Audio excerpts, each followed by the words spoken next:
और भारत नाम क्यों पड़ा आपको पता है? भा का अर्थ होता है सूर्य, सूर्य ज्ञान का प्रतीक है। जिस भौगोलिक क्षेत्र के लोग सदा ज्ञान में रत रहे उसे भारत कहा गया। भारत ये नाम भी है, भरत के नाम से होगा, उसको भी मान लीजिए, सब होगा, पर असली अर्थ ये था जिस भौगोलिक क्षेत्र में केवल बॉडी के बारे में नहीं, सोल के बारे में सोचा जाता है। केवल हम दो, हमारे दो के विषय में नहीं सोचा, तेरा मेरा नहीं सोचा जाता, बल्कि मैं कौन हूं, मैं विराट परमात्मा का अंश हूं। दासोहम से शुरू होकर के शिवोहम तक पहुंचने की यहां व्यवस्था है। अहम ब्रह्मास्मि कहने की, उद्घोषणा करने की शक्ति सनातन में ही है। तत्त्वमसि बोला तो फिर मैं कौन हूं? बोला अहम ब्रह्मास्मि। तो पूछने वाले ने कहा कि तो फिर मैं कौन हूं? बोला तत्त्वमसि, तुम भी वही हो जो मैं हूं। तो ये धारणा तो सिर्फ यहां पर है।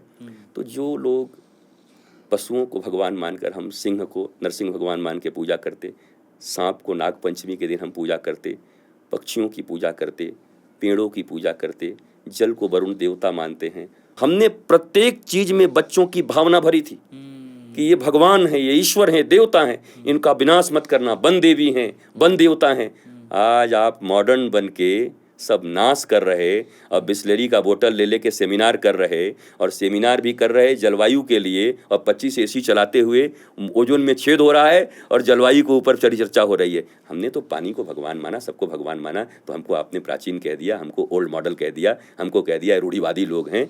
मुझे पक्का पता है पूरी दुनिया को, सनातन संस्कृति को अपनाना पड़ेगा अगर मानवता बचानी है, अगर पृथ्वी बचानी है, पेड़ बचाने हैं, जल बचाने हैं। ये चक्र जो जीवन का चक्र है, वायु, ये पूरे जलवायु का जो चक्र है, अगर ये बचाना है ना, तो इकोलॉजी के लिए फिर से सनातन संस्कृति लागू कर दीजिए। छोटे छोटे नौनिहाल बच्चे उठते उठते ऐसे दोनों हाथ देकर कराग्रे वस्त्री, वो उसकी पूजा करेंगे, ये लक्ष्मी हैं, ये राधा रानी हैं। तो ये भावना हमारे यहाँ थी। अब एक जबरदस्ती का ड्यूटी दे रहे हैं, अर्थ बचाओ नहीं मर जाओगे। और आदमी कह रहा ठीक है, देखते हैं, हम जिए बाद में देखेंगे। जंगल मत काटो, अरे अभी तो काट के बेच देंगे, वो जितना करोड़ रुपया आ जाए हमारे पास, हमारे बच्चों के पास, बाद में देखेंगे। लेकिन हमारे यहाँ बचपन से ऐसा भावना था, पेड़ मत काटो, भगवान हैं, पीपल में भगवान हैं। पीपल जो 24 घंटे ऑक्सीजन देता है, उनको हमने भगवान घोषित किया। पीपल मत काटना, जो 24 घंटे ऑक्सीजन देगा, जीवन में सबसे ज़्यादा उसकी ज़रूरत है। अभी कोरोना में पता चला होगा ऑक्सीजन का क्या कीमत है।